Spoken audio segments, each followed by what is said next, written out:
It is my joy and privilege, as well as a duty, after 17 years of practicing as an ENT physician in my own practice, to share my journey in understanding the human being in a new series of the Law of Life.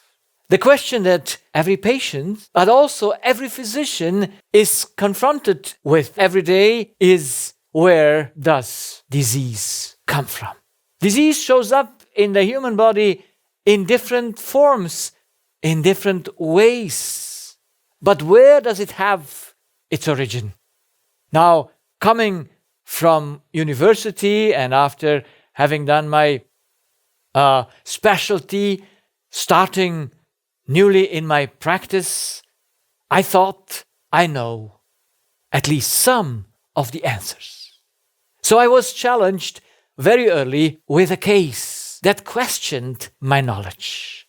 And this was an elderly man who complained that his ears were clogged. They closed and opened and closed and opened, and he could not figure out where it came from. Now, to give a diagnosis to this symptom is easy. You know, that's the Eustache tube that makes the ventilation of the middle ear, and something there does not function correct. And I learned the cause of it is lack of fluid, of water. So I encouraged the patient to drink more water. We know that elderly people sometimes don't drink enough water. So he went and came back after a few weeks and says, "Doctor, I now drink 3 liters of water, but my ears are still clogged. So what am I going to do? Shall I rise the amount to say, well, maybe you need 3.5 liters of water? But would that be something that I could go with my conscience?" And so I asked myself, where and why does this dysfunction appear? Where is the origin of it? So what is the real cause of disease? Is it that what I learned in university? And since my books didn't tell me anything, I decided to find it out by myself. And my working method was simple, because I had to ask the patient.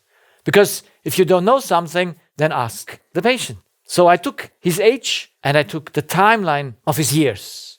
And on one side, I put the physical history, the list of his physical complaints. Since when do you have headache? Since when is this neck tension? When appeared the noise, the tinnitus, and in which ear? Then when came dizziness? What kind of a dizziness do you have? So I took all those symptoms. Then surgical interventions, tonsils, appendix, gallbladder, all those things that many people have already lost. So when did they take place? So I put them also in that timeline. Then if it was a female, I asked if they had children and deliveries and also miscarriages and so on. So I did a very thorough history of the physical symptoms. And I compared it and put it along with the mental history, that's the thought history. And in our thinking, the most important thing are relationships. So I asked about the relationship between the parents, the relationship with mother, with father, with spouse, with children, all those relationships which are close to the patient and also far away, to see what happens there. Then I asked about the events, marriage, divorce, death of loved ones, moving, all those things that bring a challenge to the mind of man. When did they take place? And so I put them aside with the physical symptom. And I must admit, I was very amazed to see that they fit together. There was a clear correlation from that what the patient had for an event, the way he was thinking in those relationships, and that what showed up in his body. I went on with employment conditions, occupation, unemployment, all those questions, and of course, special events like traumas were enlisted on that side. And even though I was not used to this kind of a medical procedure, I was astonished and couldn't get away with the question after about 2.5 years of doing this with thousands of patients. Are thoughts the cause of disease? Are thoughts that what make the dysfunction of the Eustache tube? Is that what closes up the ears and opens them up? Is the thought making the noise? Is the thought making dizziness? It's amazing that in university we study about the human being, but we don't study about what he thinks.